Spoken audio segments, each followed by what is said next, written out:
all set, everyone? Yep. Yep. All right. I'm gonna let people in.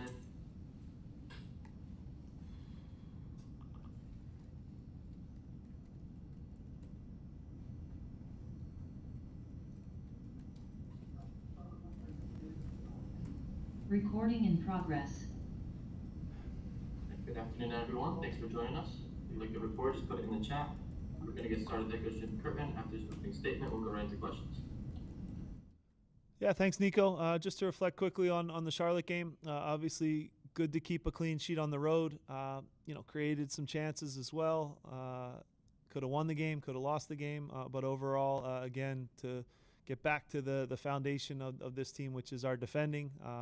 Overall, 2 good clean sheets on the road now.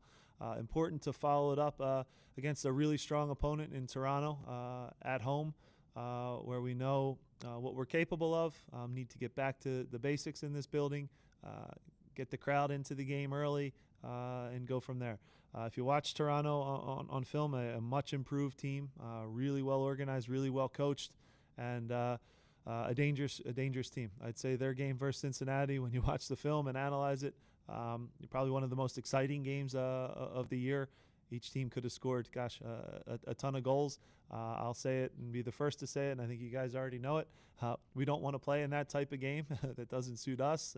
That suits Toronto quite a bit. But yeah, certainly an entertaining team. It starts with Insigne and Bernardeschi, 2 incredible attackers that we'll have to do our best to try to limit where they touch the ball. They're the type of players that it's impossible to shut them down completely because during the course of 90 minutes, they're just so talented. So we'll do our best to limit their touches on the ball and where they touch the ball as best we can, and then recognize that at home we know we can create chances as well. But again, it starts with having a strong foundation defensively and continue to improve that defensive work in the recent weeks. Thanks, Jim. Jonathan Tanwell. I once again did not see Andre out there today. Yeah. What's going on? Yeah, unfortunately, Andre had a minor surgery just to clean up his knee. He'll be out hopefully 4 weeks, possibly 6 weeks at the worst. Timing-wise, with the Copa America, you guys can start to add up the weeks that are coming. It'll be, touch and go for him there. It's a competition that we knew we'd be missing Andre with us. Unfortunately, we miss him a little bit earlier than we had hoped. But most importantly now, it's to get him healed up 100% to where he's in his best form. So again, minor surgery where there's a couple little loose flaps in there and they clean up meniscus, which had a little minor tear. But overall, look, you guys know how much we miss him, how important he is to this team. He's our Bernardeschi. He's our, Bwanga, whatever you want to insert. So we miss him a lot. But now Oliver has an important job to do for the team. He's done a good job in recent weeks, and hopefully he can continue to grow and get better in Andre's absence. And once we get Andre back for the final push at the end of the season, we'll kind of go from there. 4 to 6 weeks is cutting it close. If you're the Jamaican Federation, they're calling you, asking what's going on here. Is he formally out or is he not formally out? He's not formally out. So again, it'll be a week by week thing. You know how knee injuries are, whether it's even if it's an ACL or something severe, you hear different stories and different people respond quicker. Some it takes a little longer. So I'm not here to rule Andre out of anything. Again, 4 to 6 is just a guideline. It can even be less. It could be more. We're not sure exactly. And the only person that knows when his body is 100% will be Andre. And he's been through these types of things now and knows his body best. So the other guys who are going to go, still your expectation that Saturday is the last time we see Daniel Gazdag for a while? That is the expectation. We'll have them through the Montreal game, and then from there, guys will start to join their national team for a wide range of things, competitions, preparations. So again, we'll be one of the teams that's probably affected the most in the league. There's a couple others that maybe have a bunch. I saw Minnesota has a real handful of guys as well, but everyone's going to be affected a little bit differently. We get hit pretty hard. We've talked about that all year, but that'll be an opportunity for others to step up. And the last one for me is, given that, Vasquez has a big weekend over the weekend. Jeremy Raffanello still hasn't gotten on the field yet. Yeah. Somebody's going to be playing in Daniel's absence. Obviously, you want to make the most of him while he's still here, but at what point do you start having both of them on the bench and bringing them into games to get them in the rhythm? Yeah, they'll get their opportunities for sure as time goes by here. They're doing well in training. Like you said, they're preparing by getting minutes for Union 2, which is a great way to develop and improve. Had some real good actions in that game and a big win against Red Bull, which again, we're proud of. But we also recognize too, it's a big jump. It's a big jump to the first team. It's one that step by step they're going to make. And you're right, they'll start to be involved more in the 20, and then obviously helping us on the field as quickly as possible. All right, we'll switch over to Zoom. Joe Tansey. Hey Jim, how are you? Hi, Joe. To Jonathan's point a little bit about losing the guys for the next few weeks, Saturday kind of felt like at least a formation that we'll see quite a lot in terms of personnel, with the exception of Daniel. What do you make of getting the clean sheet on the road and being able to build off that with the group that you're pretty much going to be fielding for the next 6 weeks? Yeah, it's good. It's good for confidence. Danny's a big one to miss. It's 9 goals this year, and could be even more. So that's a big miss for sure. Again, when any team loses a top player, it hurts. But like I said, we can. It's 11 players versus 11, right? It's not just 1 or 2 guys. Other guys will get an opportunity to step up, and you'll see during this stretch, some guys are going to really surprise us and rise to the occasion. Inevitably, someone's going to maybe regress and take a step back, and that's just the way that seasons go. That's the way soccer works. But we want to have more guys take a step forward to help the group in a hard time, in a busy stretch in the summer months where you can make up ground and move up the table, or you can get yourself back stuck in the middle of the pack, which is something that we'd like to avoid. And these next 2 home games are really important for us as well before we go into that break. On top of that, Leon being fully fit and being able to contribute in that space in front of the center backs, what have you seen that's been different that he's done compared to what Jose has done in front of the center backs so far this season? Yeah, look, again, it's 3 really good games now for Leon. I think he's kept it really simple.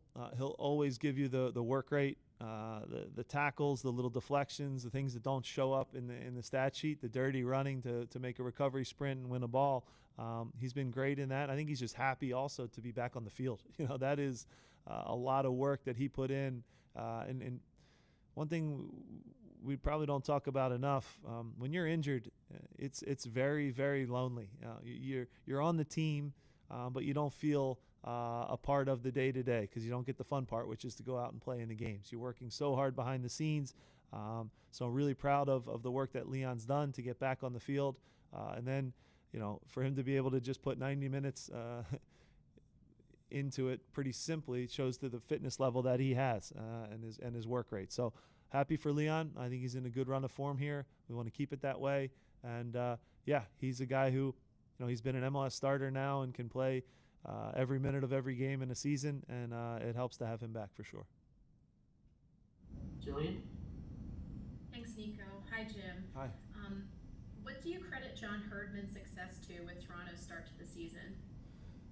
Buy-in from the players, and that is something that comes out and sounds so easy to get, but he has created a club where it's still in the early stages of him being there, but you can see all the differences because it's a lot of the same personnel, but they're playing very, very hard for him right now. They're never out of a game. They attack together, they defend together, they have a real spirit in their group. And that's the coach. That comes down to, number one, getting your star players to buy in. You can see how hard they work. Even the vision of Insigne coming off the field with him almost, upset after the game, you could tell how much it means to them. So that is something that isn't easy as a coach to get right away, and they've had some good results to get that belief and buy-in. So it's a really strong team. I think the quality that they have. They've sprinkled in some new pieces too that have done a good job for them. So again, I think the coach deserves a ton of credit. It starts at the top with him, and he's set a real standard there, and you can tell how they play, that they play the right way with the ball, without the ball, in transitions, and they're a really strong team. Jose? Hi, Jim. Good afternoon. Hello. If you can give us an update on Jose Martinez. Obviously, he did come up a little bit earlier when being asked about Blake and some other injuries, but how is he doing fitness-wise? Yeah, he's again was able to make the bench. Last game it was close to see if he could make the bench for us, and now he'll be available for selection tomorrow. I think he'll play a role in the game, one way or the other. Still won't reveal whether that's as a starter or off the bench, but he is physically back and ready to go. You could see him, help the group for sure tomorrow. Thank you. Yep. Kyle? Thanks, Nico. Hi, Jim. Hey, just can you touch on the importance of 2 clean sheets and then in a row, and then also in the past you've done incentives. Is that something that's still on the table for these players as motivation? Yeah, we always try to motivate players. They're simple creatures sometimes, and they're motivated by success. So yeah, getting shutouts is important to our group. I think we've done a good job in 2 tough places to go play, in New England and Charlotte. Could we have created more chances? Of course, you always can get a little bit sharper, but keeping a 0 on the road is never easy. Now we have to have it, translate to our home field as well, where we've been pretty open in talking about it. We've conceded far too many goals, so we're not built to play end to end and outscore teams. So those clean sheets become very important for player confidence, for everyone to feel committed on the defensive side of the ball, and get a 0 is something that we take very serious in training, not conceding goals, and now having it translate to the game. So we've done a better job of that. We're still not perfect, still got a lot we can improve on, but we'll continue to try to get better and better each week. And yeah, if we get a 3rd consecutive one, that's a good thing. Neil Davidson? Thank you. Coach, it's Neil Davidson from the Canadian Press in Toronto. Hello. Like you, Toronto is looking to tighten its defense after some expensive games recently. What have you seen on your back line or throughout the whole team that has improved your defense in recent? Yeah, it's funny. Sometimes it's really the simplest things. So, not conceding off restarts, your contact, good contact on all your clearances that are in the box when you're really protecting and defending the boxes. And not to oversimplify our league, but the teams that defend the box best are the ones that win. We've done a good job of getting back to those basics, I always say doing the simple things perfect. So, everybody remembers the great goal that's scored or amazing shot from outside the box, but people don't remember a clearance that you have that could have wound up in the back of the net that you maybe put into the 20th row rather than take a risk trying to play out of a tight spot in the box. So we've eliminated a lot of those, I call them unforced errors and mistakes, and sometimes that's just down to good concentration and really making teams earn their goals.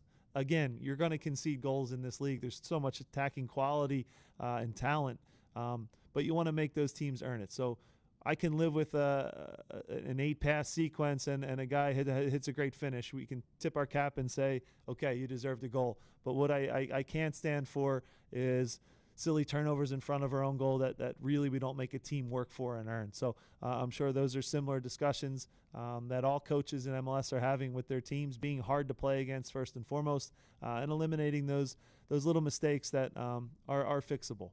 As exciting as the 4-3 and the 5-4 games are for the crowd, they're a headache for the coaches. Thank you. Jose? Thank you, Nico. One final question for me. With the news earlier today of the investment from ownership on Lingby, would love to hear your thoughts, Jim. Within the press release we heard from Jay, but would love to hear sort of your thoughts and how the partnership sort of maps out. Yeah, it's a real opportunity for us to share ideas, to grow, to work on our youth development, to in the right moments send a player there to get better, to get games, have them reciprocate and send a player here to improve and get better and get games. So I think it's a really great partnership.